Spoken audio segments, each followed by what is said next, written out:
Hey guys, welcome back to my study vlog. मैंने सारे NCERT subject सारे cover कर लिए हैं।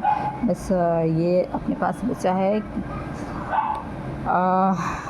इंडियन आर्ट के बारे में, art and architecture. So will start from prehistoric rock paintings. ये सारे जो इमेजेस बने हुए हैं,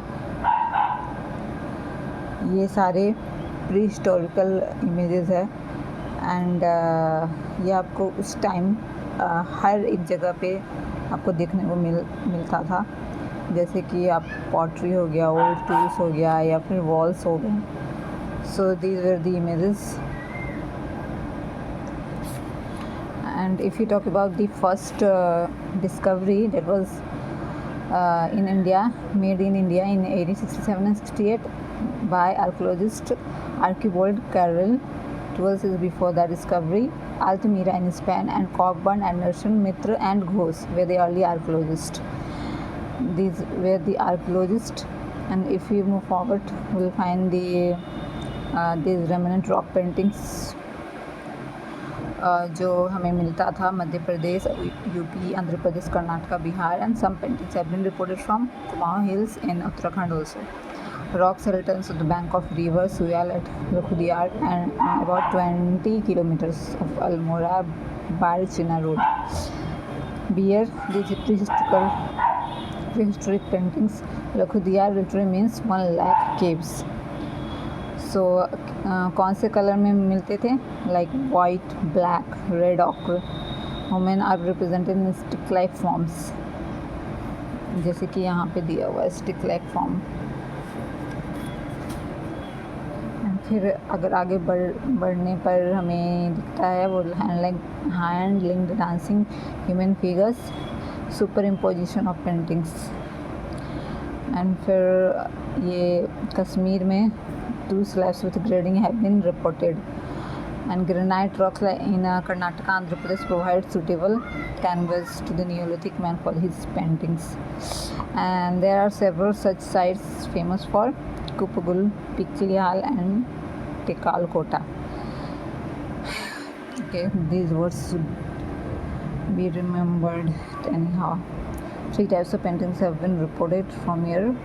Paintings in white, paintings red and black also. सो यहाँ पे इस पेंटिंग के इमेजेस देख सकते हैं हम लोग। इस तरह से रॉक्स पे बने होते थे। एंड ये डांसिंग पेंटिंग्स जो कि एक पतले से हैंड लिंक्ड डांसिंग मतलब आकार के थे, हैंड लिंक्ड डांसिंग फिगर्स। फिर आगे देखें तो हमें प्री हिस्टोरिक रॉक पेंटिंग्स के बारे में और भी बताया गया, जैसे subjects like depicted bulls, elephants, sambars, gazelles, sheep, goats, horses, stylish human tridents but rarely vegetal motifs. और कहाँ पे ये मिलते थे? Reported from Vindhyan ranges of Madhya Pradesh and their Kaimurean extensions into UP. And among this the largest most spectacular rock shelter is located in Vindhyan Hills at Bhimbetka in Madhya Pradesh. Here, see the images is so clear. And south of Bhopal. Okay. And ये कब discover हुआ था? 1957-58 में by archaeologist B.S. Wankark. And later on more were discovered. फिर और आगे अगर हम बढ़ते हैं तो हमें मिलता है rock art of Bhimbetka, which is based on style, technique and superimposition. And drawing paintings can be categorized into 7 historical periods: Upper Paleolithic period, Mesolithic period, and third Chalcolithic period. Yes, these all are from the prehistoric time, and prehistoric times are divided into these 3 periods. We all know that. If अगर palaeolithic period, upper palaeolithic period के बारे में बात करें तो ये green और dark red में एनिमल्स के फिगर मिलते थे, जैसे bisons, elephant, tigers, rhinos and boars, besides stick like human figures. फिर मेसोलिथिक की बात करें तो यहाँ पर हमें मल्टीपल थीम्स मिलते थे पेंटिंग्स के, वो भी स्मॉलर साइज में। ज़्यादातर हंटिंग सीन हुआ करते थे। सी ये animals, pig, horse. And Mesolithic time में लोग एनिमल्स की पेंटिंग्स ज़्यादा करते थे। देखिए अब इट्स फ्रॉम भीमबेटका। हर तरह का पेंटिंग होता था, न्यूड और clothed, and paintings of the people gathering fruit honey from trees and women grinding and preparing food. Okay, the artist of Bhimbetka used vinyl coloring various shades of white, yellow, orange, red, ochre and purple, brown, green, black। यहाँ पे हर तरह के colour use होने लगे। Besides white, black and red, they used to use yellow, orange, purple, green, brown, white and red were the favorite colors, and the red they got red from the hematite known as Geru in India. Green came from greeny variety of stone and charcoal burning, and white might have been made out of limestone. So brushes were there, and of course paintings जो होते थे वो लोगों के द्वारा notice किए जाने लगे दूर दूर तक। From distance thought remote pass do not lack pictorial quality के रहते थे, इसमें कोई कमी नहीं।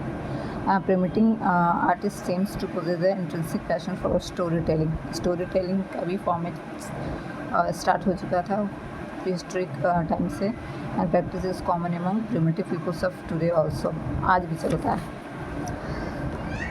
And we came to an end, बस इतना सही दिया है प्री हिस्टोरिकल टाइम में। एंड ये देखिए कितनी सुंदर सी इमेजेस बनी हुए हैं,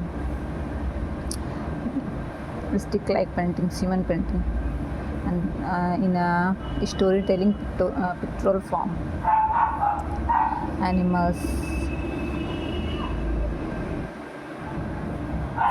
and then conclusion part is there are as many as 20 layers of paintings on one on the top of another, and this was because the artist did not like his creation and painted another painting on the previous one। सो कभी कभी artist को अपना खुद का painting पसंद नहीं आता था तो वो उसके ऊपर एक और पेंटिंग बना देते थे। इसी तरह 20 लेयर्स ऑफ पेंटिंग्स हमें देखने को मिलता है। वो आपको कहाँ मिलेगा? At Bhimbetka Madhya Pradesh. Paintings of individual sonar mastery and skill from artist in drawing this forms. Okay, ये तो हमने डिस्कस कर लिया। And this pre historic paintings help us to understand about early human beings and of course lifestyle, food habit and their activities. यहाँ से हमें पता चल जाएगा, उनकी पेंटिंग से ही पता चल जाएगा उस टाइम में वो क्या डिपिक्ट करते थे अपने लाइफ से related. Historic period remains a great witness to the evolution of human civilization through the numerous rock weapons, stores, ceramic bones and paintings are the greatest wealth and primitive human beings this period left behind. So this ये था आज का chapter prehistoric 20। फिर next में actually मैं ये पढ़ चुकी हूँ बट मैंने एक रिवीजन के तौर पे फिर से रिवाइज़ किया। उसके बाद हम लोग इंडस वैली की पेंटिंग की तरफ चलेंगे। इसमें भी हम देख सकते हैं ब्यूटीफुल इमेजेस है। So yes, from next day will cover this. Okay then, bye bye.